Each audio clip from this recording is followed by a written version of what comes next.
What is interdisciplinary learning? It is using several different knowledges to get to a result of nuanced multi-perspectives. It is the coming together of many single disciplines to create a beautiful marriage of ideas. All these disciplines work together to solve a problem. It is a partnership where each discipline relies on one another, as one discipline cannot solve a problem alone. To begin understanding interdisciplinary learning, here is an analogy. First, we have some fresh strawberries on a cutting board. The strawberries alone are called discipline. Now I have placed fresh kiwis and bananas on the cutting board. These fruits alone on this cutting board is called multidisciplinary. Over here, we have all the fruits in a bowl together. Now add honey and yogurt and you have yourself a fruit salad. Notice that the multidisciplines are still standing alone, and you can still see that they are present, but they come together to form a fruit salad. This is called interdisciplinary. Now that you're sick of eating fruit salad, let's put them all together in a blender. Now we have transdisciplinary. This is where everything comes together to the point that we don't see the multi-disciplines anymore. We have created something totally new. How do we make time for interdisciplinary learning? And should we even bother? The truth is, we won't be expected in our career to have to apply interdisciplinary learning all the time. It is true that at times we just simply don't have enough time to fit it all in. However, that should go without saying that we should at least still try. How, you may ask? Let me show you. Using my specialization as an example, I specialize in secondary English literature. However, this example can work in any grade level. First, let's say you need to teach poetry as per the program of studies. Present your students with your poem of choice. Your poem of choice should represent a real-life problem, something the students can not only learn from but also relate to. For example, select a poem about Aboriginal epistemology, mental health, multiculturalism. There are lots of social justice topics to choose from. Have them show their understandings of the poem by assessing them with their own version of a graphic novel. So how do the interdisciplinary subjects come in? Students will hone in on their math skills when they begin preparing their panels for drawing. Students will work with mathematical concepts such as axes, slopes, subtraction, and so on. Graphic novels allow students to work on their visual art skills using concepts such as color, shape, space, texture, and 2-3 dimensions.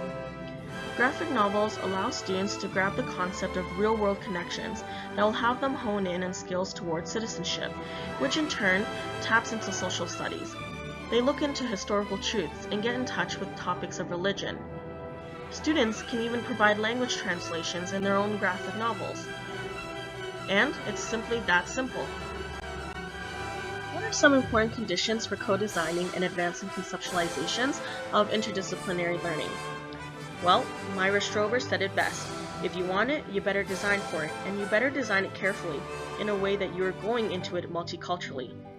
Interdisciplinary learning only works when leaders in the group try to bridge the science and the humanities. They are flexible and procreated. If I was to personally sum up important conditions for co-designing in one word, it would be collaboration. To design an assessment of interdisciplinary learning, one teacher from one discipline should not be creating it on their own. You want to have a genuine representation from each discipline so that you can ensure your students will have a rich learning experience. Interdisciplinary learning is not just about the team building of students, but their teachers as well. When designing for interdisciplinary learning, keep in mind that your students come from different backgrounds and experiences. As per Sharon Friesian, a good topic for inquiry is open-ended enough to accept different approaches and points of view. This is pertinent as it allows each student to play an important role throughout the learning experience. We want them to tap into their intellectual learning. By having every student bring in their perspective, we are transitioning learning from academic to intellectual. This is where every student is so invested that time simply flies by. Why are we seeking interdisciplinarity in teaching and learning? And why should our students be provided the opportunity to engage in this experience? To seek interdisciplinary learning is to help create diplomatic citizens out of our students. For this to happen, we want to provide them the opportunity of obtaining broader knowledge through a range of disciplines. We want our students to find more relevance in the subject they are learning so that they can be engaged. When we ask our students to explore relevant essential questions in a collaborative setting, our students are able to find their voice and expression for their own strongest gifts and interests at the same time that they are able to establish a sense of community with others.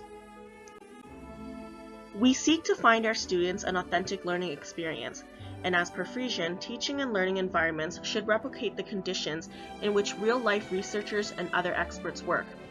For example, if your interdisciplinary task is about the environment, why not teach a class or hold a work period outdoors? By immersing our students in the environment they are studying, you will further enrich their learning experience by making them experts in their own field. So now that we have an idea of why we seek interdisciplinary learning, let's brainstorm all the benefits of interdisciplinary learning.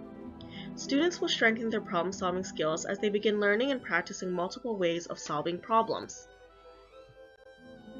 Investigatory habits of mind will assist our students with their personal moral ethics and play a part in social justice. Uncovering these biases will open up our students up to advocacy. Have your students participate in multimodal qualitative studies by directing them to books, magazines, and online resources. Students are excited about technology. Use that to your advantage. Use these resources to help them discover biases. Finally, interdisciplinary learning helps students improve their cognitive skills by developing their structural knowledge. It is not just about understanding, but about how to transfer that understanding to help them solve problems.